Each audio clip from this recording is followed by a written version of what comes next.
हातनूर येथे गोडाऊनला भीषण आग, 40 लाखांचे साहित्य खाक.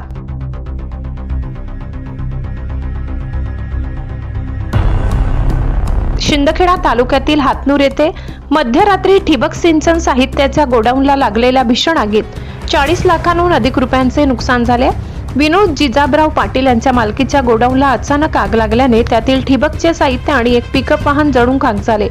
आग लागताच स्थानिक नागरिकांनी विझविण्याचा प्रयत्न केला, मात्र अग्निशमन दलाची गाडी 2 तास उशिरा पोहोचल्याने आगीने रौद्ररूप धारण केले होते. या दिरंगाईमुळे ग्रामस्थांनी प्रशासनावर तीव्र संताप व्यक्त केलाय.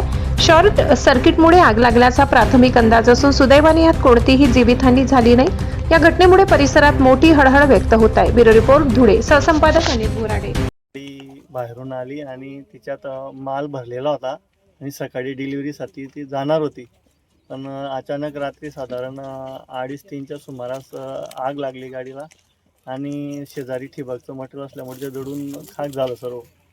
अग्निशमन दलाच्या गाडीला फोन केला, पण जवळजवळ 2:30-3चा फोन केलेला, तर गाडी 4-4:30 पर्यंत पोहोचली. म्हणजे जो 1.5 ते 2 तास लेट पोहोचली. म्हणून आमचं जवळजवळ जे न होणारं नुकसान होतं ते पूर्ण नुकसान झालं.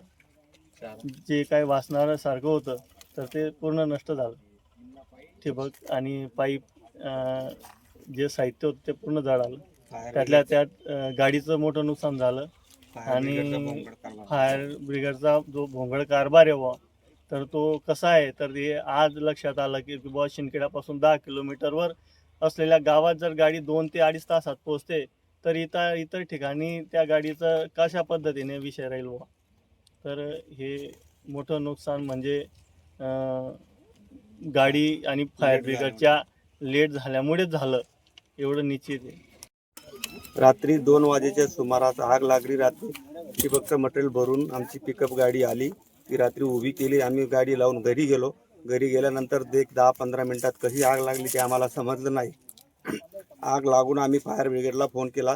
फायर ब्रिगेडने जवळजवळ आम्हाला 3:15ला फोन करून डायरेक्ट 4:45ला गाडी आली फायर ब्रिगेडची. फायर ब्रिगेडच्या भोंगळ कारभारामुळे आमचं जे वाचणारं मटेरियल होतं ते पूर्ण जळून खाक झालं. त्याच्यामुळे सगळं फायर ब्रिगेडचा भोंगळ कारभारामुळे आमचं नुकसान झालेलं आहे.